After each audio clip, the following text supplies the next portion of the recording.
one hour and 40-minute rom-com can solve or correct 100 years of erasure. But we did it. But we did it. We did it.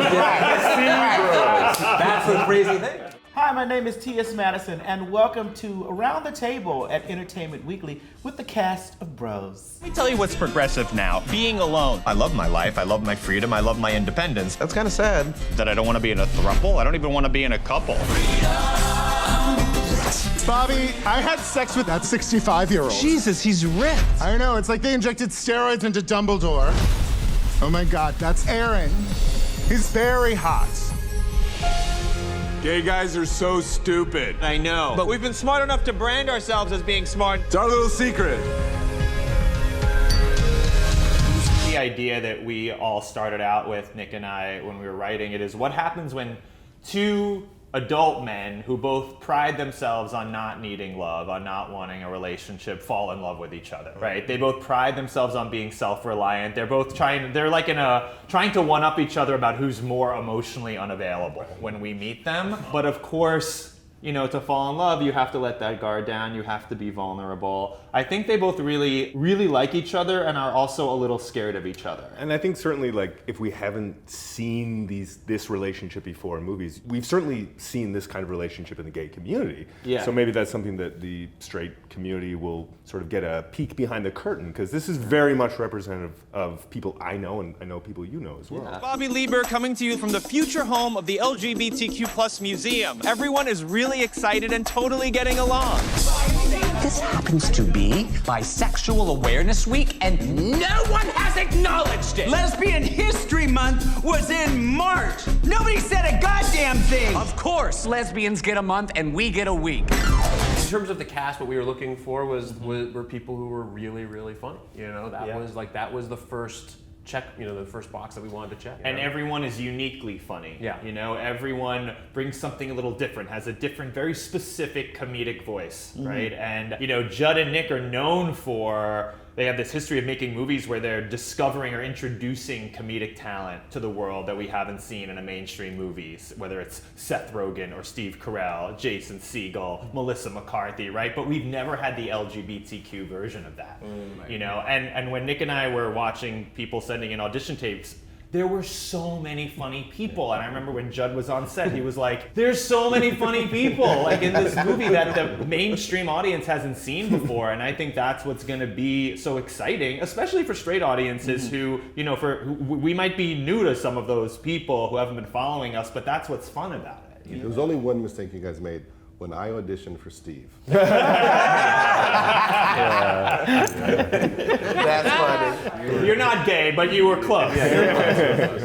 I love Drag Race, like any respectable homosexual. Right. But not only do I love it, it's really changed the culture in so many ways. It's transformed culture. I think it's really educated straight audiences, but in the most fun, creative, exuberant, positive way. I honestly think for gay men, especially cis gay men of my generation, who, as this movie speaks to, were a bit caught up, not with being gay, but caught up about their masculinity. Yeah. Drag Race has really made everyone more comfortable with the more feminine side of themselves, with the more flamboyant side of themselves, the more creative side of themselves for all of us. And so Drag Race is amazing. And specifically Simone is just a superstar. I didn't know who Simone was during the filming of the movie, and I finally got to meet Simone dressed up, and I had no idea who she was, actually. But for me, it's also this opportunity to see queer performers in different lights, to actually introduce them in different ways. I had no idea that Simone also, what they looked like when they weren't dressed up. Yeah, and I also think there's a history in Hollywood of saying, well, that person's a drag queen, right? And I think maybe the powers that be, straight people who didn't totally get it, who didn't grow up watching Paris is Burning and having exposure to those types of stories, they were diminished, right, by the powers that be in Hollywood. And I love that Simone, who's a brilliant, beautiful drag queen, but is also just a great performer. Like, it's not just about clothes or being pretty or makeup. That stuff is all important and it's all wonderful, but like, she's a great performer. And transformative. Yeah, you know? and Simone is not in drag in this movie, and is wonderful. Every time that I saw Simone come around the corner from to the main stage, I just knew. Like, it was just, she had this thing about her. And when I was judging the show, there was a couple things that, I can talk about it now because the show's there. There was a couple of things that I had notes on, but it wasn't bad notes. I was just like,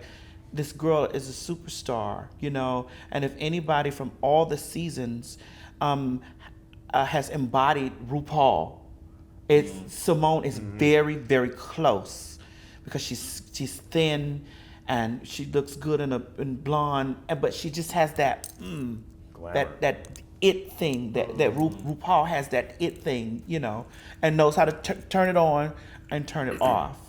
And so I was so happy when I knew that she was cast in the movie with me. I was like, ooh, yes. And I think it's important that when you do have the level of talent and charisma that Simone has, that you get opportunities that any straight performer would have who had that level of talent and charisma. And for many years we didn't, right? And it's like yet another reason to celebrate that and share the wealth. You met a guy? I don't think I'm his type. He's like gay Tom Brady.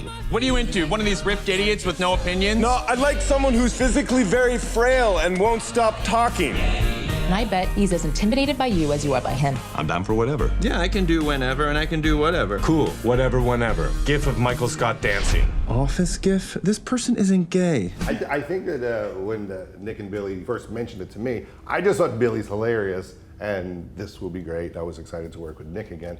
And I never really think about like the commercial aspect of it. I always think if I'm really interested in Billy's story, I think other people will be as well.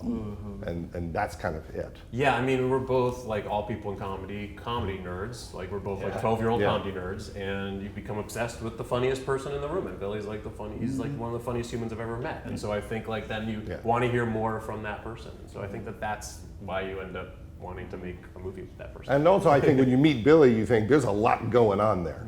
And you know what I mean? Like there's a story to tell. And so you watch Billy on the street and you watch all the things that you've done, but there's a lot, you feel there's depth and there's feeling and there's emotion and there's stuff that it's fun to talk about and go, how would we turn this into a romantic comedy? I kept saying on set during some of the more like introspective scenes we shot, I kept thinking, I could have just gotten a therapist, but instead I wrote a movie.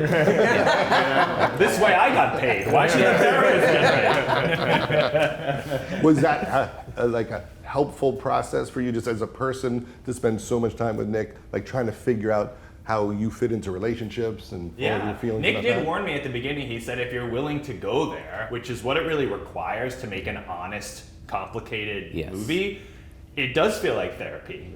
And I actually did, when we wrapped for the first time in my life, started seeing a therapist. Really? And I'm his therapist, actually. It's my therapist. I just wanted to spend more time. It's always That's the movie where I have to start paying him out of pocket. Right. If you're not having a relationship with your... No, I think when you write, I think the most powerful thing you can do and the scariest thing you can do is make it as personal as possible. And I don't mean write what you know. We hear that expression, but it's more than writing what you know. It is allowing some of the darker parts of you to come out, whether it's about your growing up. That's why I think coming of age stories, rom-coms, these are timeless stories. We latch onto them because the one thing we have in common, for example, is we all came of age in a different way. And we all have a very personal story. Rom-coms can too, because two people falling in love is completely different every single time. So I think that when you have the advantage to say, I'm going to air some of my baggage and I'm going to explore it. It just makes both what you're doing as a performer, because it's true, that much weighted in reality, in truth, and it's a gift for everybody else who can identify with that. You know. And that's coming from an Academy Award winning Thank you. And Billy didn't choose me as his therapist. That's just me going, you could have had this. I couldn't afford you, Jim. I'm expensive. But that's true. And you know, when you are Billy on the street for years and doing these very heightened comedic roles, you know, as scary as it is to be vulnerable in a movie like this, it's also thrilling. You're grateful for the opportunity because you want the world to see that you are more than this one thing. Yes. And I think LGBTQ characters in mainstream projects have often been painted in very broad strokes. Yes. There's very little nuance. We're very one-dimensional or two-dimensional. We're the wacky neighbor, we're the best friend. We're counseling the leading lady on how her love life could be more fulfilled. And this was an opportunity for me to say, no, we're complicated people, we're hypocritical, we can change on a dime, we don't know what we want, we do know what we want, we're just human. And bros, that was one of my goals with the movie, to show that. Yeah. I have worked on quite a few projects where I was, for the most part, the only LGBTQ person there, or the one that was in that very gray area of the LGBTQIA spectrum. I was met with a lot of pushback. I don't know if the audience is ready for this. They won't get it because I'm not a trans person. I'm not drag. I'm not your masculine performing gay person. So what is it?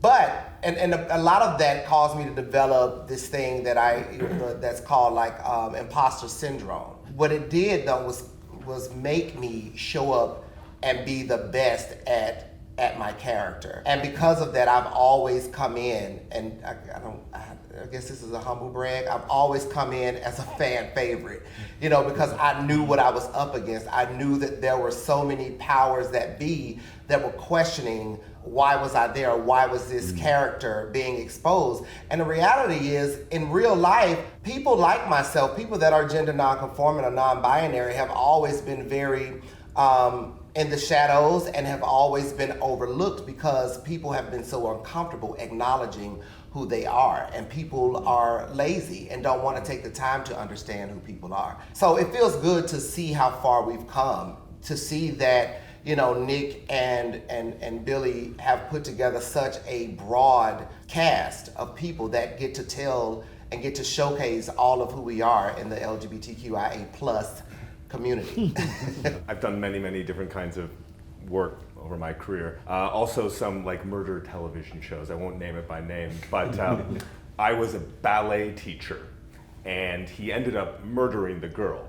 But because they wanted me to be the decoy, because no one would think that the ballet teacher would. So the director asked me, he's like, that was great take, great take. Could you maybe be more flamboyant?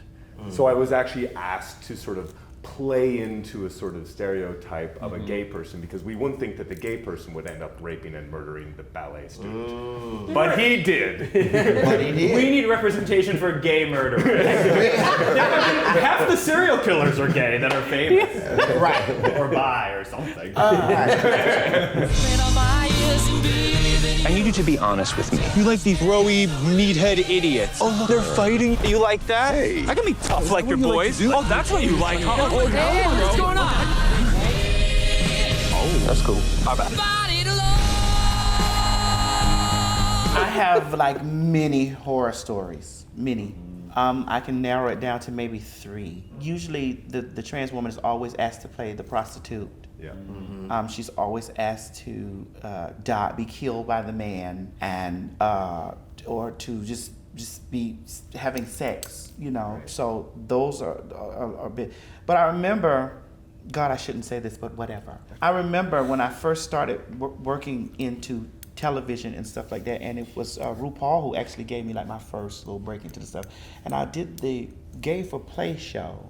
Everybody that knows me knows that I'm very loud, lavin, and color. That's just what TS Madison is. And I came from a social media background where I've been viral for many things. I go viral damn near every other day, even to this day.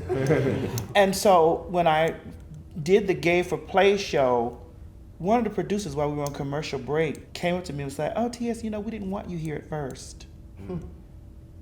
Yeah. Right. And but we're so glad you're doing great. We're so glad you're here. Yeah. And I had to come back from commercial break with a face like, I can't believe they just said that. There's you just tore me up right here, and knowing that I am TS Madison, and I have been an independent person that has made. I made my first $1 million just by me being who I am. do you not know that I would tear this set up and go on to my mansion where I live? But I had this was playing in my mind, like this was in my mind, but I had to say, Madison, tear this place up a different way. Smile, do your job, you know, and don't let Rue down. But I was ready to tear that place up. Like, you think you can just disrespect me in my face like this? Like this doesn't have anything to do with you. Like Rue wanted me here, and here I am. But those little comments can, if you're not strong, it can really F up your you know your performance and your concentration. I had a very similar thing happen to me. I worked on a project. And I remember the first day of taping, after the first scene, someone came up to me and was like, oh my God, I'm watching the monitor and you are just killing it. And to think, when they told me you were part, I was like, yeah, right, no way, never. Yeah. And I'm like, what? You're telling me this? Yes. And they did it on commercial break. Yeah. So when you go on commercial and then have to return with you if you look at it, you'll see an awkward look that I had in the camera, and it was my brain telling me, smile, girl, but remember the little line that you wrote. Somebody wrote, you, Billy, you wrote about Wanda saying, if I go off right now, I'd kill every one of you. And that's exactly what's going on in my brain. I want to find this clip. Listen, I had somebody that I worked with one time, and this person was just another actor, to tell the director, I think that particular character is just too much for TV. And it got back to me, and I still had to work with this person. Yeah. I wanted to wear her out. Yes. Yeah. Like, I really wanted to fight her. But this is the importance. But I knew they was gonna get on the little queen. Yeah.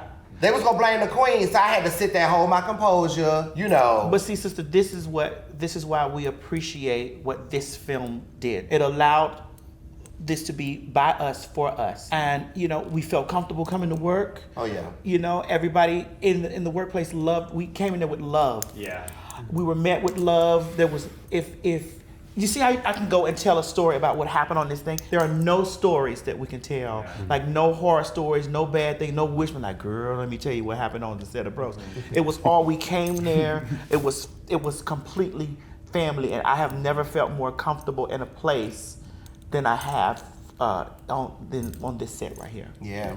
And I think I could feel it. I was worried about a million things. We're producing and we're writing and I'm in it, but I could always feel, even in that chaos, everyone, I've never felt it to this extent. I think we all felt so grateful to be there. It was a very rare experience that we were getting to inhabit the entirety of the movie. We all come from different parts of the community. We've all had different challenges. It hasn't been identical, but we are from the same community. And we have never, any of us, gotten an opportunity quite like this. And it was just delightful. Like, everyone cared so much about doing a good job. I always felt that. Everyone behind the scenes, everyone in the cast, even the day players who came in with a couple of lines, you could just feel that in the air. And I've worked a lot and I've had great experiences, but there was something magical about it. Also frightening because of that, I think we knew that the queer community was going to be particularly sort of attentive to this project. No one watched When Harry Met Sally and said, straight people weren't represented properly. I'm not Sally. I think a lot of people in the queer community are definitely going to feel that way. And our community is big, it's broad. Yeah. There are so many different types. Yeah, and no 1 hour and 40-minute rom-com can solve or correct 100 years of erasure. Well, we did it. But we did it. That's the crazy thing. Right. No, we couldn't do that, but we did want to take it as an opportunity to show that so many of our stories, which have, when mainstream Hollywood on the rare occasions has centered LGBTQ characters, it's always a very tragic story. It's sad. It's about the challenges, and we had the most joyful set. And we wanted to tell a story that was joyful and actually made people feel better about their lives. People are threatening to boycott the museum. You can't say Lincoln was gay. If we don't do this, we're letting the heterosexual terrorists win. There are trans terrorists too. Caitlyn Jenner.